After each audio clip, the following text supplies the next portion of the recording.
అందరికీ శుభోదయం అండి. మేము ఈవీఆర్ గార్డెన్లోని జీవన్ సుధా ఫార్మ్స్ నుంచి మాట్లాడుతున్నాం.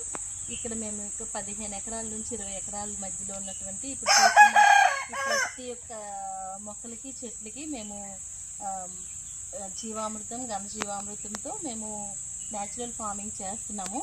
దానికి మేము ఇప్పుడు జీవామృతం తయారు చేస్తున్నామండి. జీవామృతానికి కావలసిన పదార్థాలు మీకు తెలుసు కదా. పేడ అంటే ఆవు పేడ, ఆవు మజ్జిగ లేదా పెరుగు లేదా పుల్లటి మజ్జిగ, అలాగే ఆవు పాలు, బెల్లం, పొట్టు మట్టి, ఇవన్నీ పిండి పప్పుల పిండ్లు కలిపి మేము తయారు చేస్తామండి. దాన్ని తయారు చేసే విధానం మనం తీసుకునే ఇది ఆవు పేడలో కూడా వెయ్యం. అందులో ఈ ఆవు పేడలో కూడా అంటే మనకి నాటు ఆవులు అంటారు కదండి, నాటు ఆవు పేడ అయితే మనకు చాలా బాగా పనిచేస్తుంది. సో ఇది నాటు ఆవు పేడ, దాంట్లో నాటు ఆవు తాలూకా పెరుగు వేస్తున్నాము. అలాగే పాలు 5 లీటర్లు పెరుగు, 5 లీటర్లు పాలు వేసి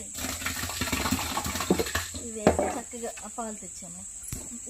ఇవన్నీ వేసి చక్కగా కలుపుకోవాలండి.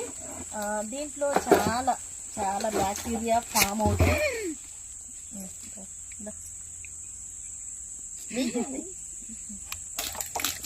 ఇవన్నీ కలపటం వల్ల ఏంటంటే భూమికి మనము ఎంత శక్తిని ఇవ్వాలి అనే దాన్ని మనము మన చేతులతోనే మనం ఎక్కడా కూడా ఏమీ ఏంటిది కొనకుండానే మన దగ్గర ఒక రైతుకి మన దగ్గర ఉండే వస్తువులతోనే మళ్ళీ మనము మన వ్యవసాయాన్ని చాలా తక్కువ రేటుతోనే చాలా ఆరోగ్యకరమైనటువంటి వ్యవసాయాన్ని మనం తయారు చేసుకోవడానికి ఇది ఒక పద్ధతి అండి. మనకి ఇప్పుడు యూరియా దొరకట్లేదు, ఫాస్ఫేట్ దొరకట్లేదు, ఇవి ఏవో దొరకట్లేదని అటు ఇటు పరిగెత్తే బదులు మన దగ్గర ఉండేటువంటి వస్తువులతోనే మనము చక్కగా తయారు చేసుకోవచ్చు.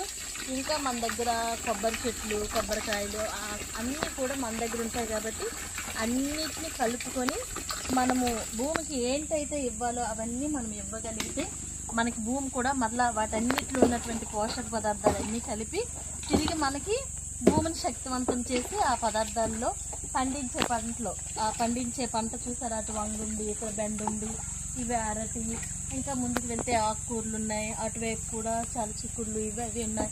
సో ప్రతిది ప్రతి పదార్థము కూడా నీళ్ళు వేసుకొని ఈ ట్యాంక్ నిండా నీళ్ళు వేసుకొని మనం జాగ్రత్తగా రోజు కలుపుకుంటూ ఉంటే చక్కటి మనకి భూమికి కావాల్సిన ఆహారాన్ని మన చేతులతో మనమే తయారు చేసుకోవచ్చు.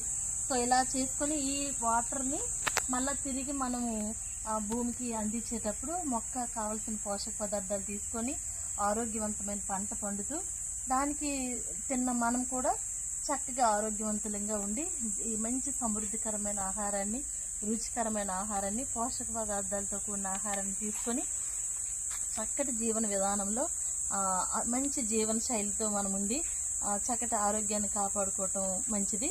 మన ఆహారమే మన ఔషధమే మన ఆహారం. Thank you.